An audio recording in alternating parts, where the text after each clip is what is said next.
My sister's text hit like a brick through a windshield. I need your $20,000, $1,000. Wedding's falling apart. Please. I stared at my phone, coffee going cold, as the world tilted. This wasn't just money, it was my dream of a new start, a down payment on a life I'd been scraping together for years. Lila and I grew up in a house where love was loud, but wallets were quiet. Our parents worked double shifts, and we learned early to fend for ourselves. Lila, 2 years younger, was the dreamer always sketching wedding dresses, planning her perfect day since she was 10.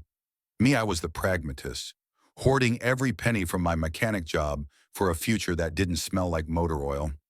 When Lila got engaged to Ethan, a slick tech bro with a smile too wide, I promised her $20,000 as a wedding gift. It was my way of saying, go chase your fairy tale. But now, that fairy tale was a house fire, and she was begging me to douse it. I drove to her apartment, knuckles white on the wheel.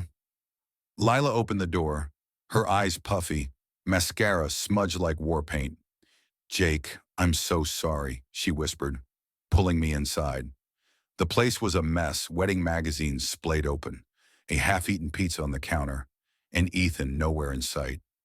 He's gone, she said, voice cracking. Ethan, he maxed out the deposits, said it was for investments. Now the venue, the caterers, they're all calling, and I'm drowning. I sank onto her couch, the weight of her words crushing me. Lila, that $20,000, it's my savings, my shot at a house, a life. Her face crumpled, and she buried it in her hands. I know, she sobbed. I know it's selfish, but if I don't pay them, I lose everything.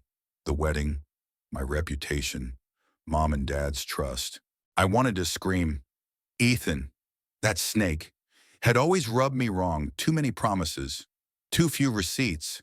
I'd warned her, but love makes you deaf. Now, here she was, begging me to bail out her mistake. Why didn't you tell me sooner, I asked, voice tight. She looked away. I thought he'd fix it. He always said he would. The next week was a blur of arguments and guilt trips. Lila called daily, her voice swinging between despair and defiance. You promised. Jake. You said you'd help. I'd hang up, pacing my tiny apartment, torn between loyalty and self-preservation. That $21,000 was my escape from 60-hour weeks, from a life where my hands were always stained black. But Lila was family. Could I let her crash and burn? I met her at a diner to talk it out. She slid into the booth, looking like she hadn't slept in days.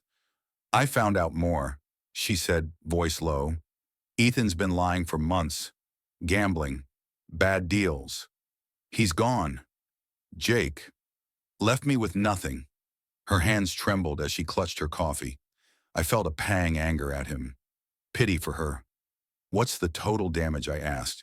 She hesitated. $18,500. The venue's the worst, they're threatening to sue. I leaned back, staring at the ceiling. Lila, if I give you this, I'm back to zero. Years of saving, gone. Her eyes welled up. I'll pay you back. I swear. I'm getting a second job. I wanted to believe her, but promises are cheap when trust is broken. Days later, I dug deeper.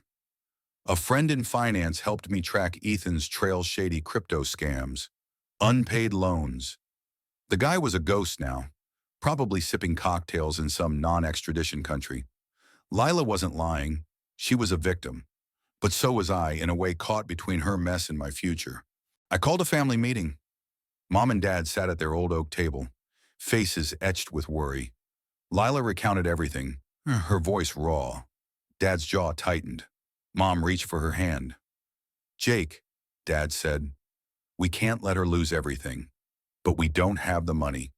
The unspoken question hung in the air. Would I? I thought of Lila at 10, twirling in a makeshift veil, laughing like the world was hers.